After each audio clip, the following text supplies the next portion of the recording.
The Sandcastle is one of those movies that you're either going to love or loathe. It's slow, ponderous, and for about an hour of its runtime, it's completely incoherent. You'll wonder what the heck is going on, all whilst drumming your fingers and trying to figure out what the point of it all is. However, there's a twist in this slow thriller that does change the perspective, making for an artistic, allegoric picture, but also one that tries to use this as a shield to paper over its fundamental issues. The story, if you can call it that, centers on a family of four stuck on an idyllic island where all is not as it seems. The majority of the movie is told through the eyes of imaginative Jana, who happily plays in the tall grass and down by the shore, creating and nurturing the sand castle this movie is named after, whilst continuing day after day to stave off the boredom. Jana is joined by her teenage brother Adam, who's more interested in chilling with his music player than getting involved with the family. Alongside these two, their parents Nabil and Yasmin try to find salvation and get rescued, which comes in the form of turning on the light inside a lighthouse every night in the hopes of someone finding them. The film intentionally confuses, adopting a somewhat nonlinear structure, and some of the editing is intentionally confusing. One scene of the lighthouse smoking and catching fire is then followed by one where the lighthouse is absolutely fine.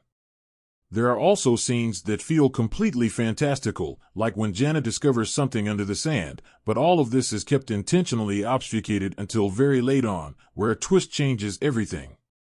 Although the twist is a good one you won't see coming, allowing the final 15 minutes or so to get things moving, there is a slow, ponderous pace hanging over this one that requires a tremendous amount of patience to get there. And it's not helped that at times the movie is just outright boring. It doesn't help that the island is quite a small location, so naturally, a lot of the same sets do pop up, including the interior of the lighthouse and the various scenes in the grass and down by the docks. Of course, there's nothing wrong with that, given we've seen films in the past even adopt a single set, but the Sand Castle doesn't make the most of its ensemble to make this beautiful location worth sticking around with. The Sand Castle doesn't add much in the way of compelling dialogue or characterization, with Nabil and Yasmin in particular very one-dimensional. Jana is your typical doe-eyed child too, shielded from the hopelessness the family find themselves faced with, but no effort is really made to craft this film into a proper journey until the final reveal. There are small glimmers of conflict, like when Adam exasperatedly tells his parents that what they're doing is pointless, leading to Nadal silently walking away.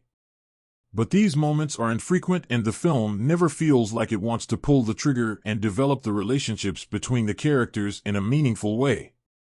Instead, this is very much a movie that wants to push its message first before anything else, so blindly that it forgets to bring in a mass appeal audience along for the ride. We've seen movies in the past pull off twists while also keeping you invested in the characters and story, but The Sand Castle miserably fails to do any of that. Of course, this is very much a picture that the highbrow critics and those looking for an artistic, challenging piece are going to lap up. It's very weird and chock full of allegories, especially when you dissect the components of this and understand what the island is and who these people are. The wild editing and shaky camera work only reinforce all of this, but the film is also lacking that one key ingredient, enjoyment.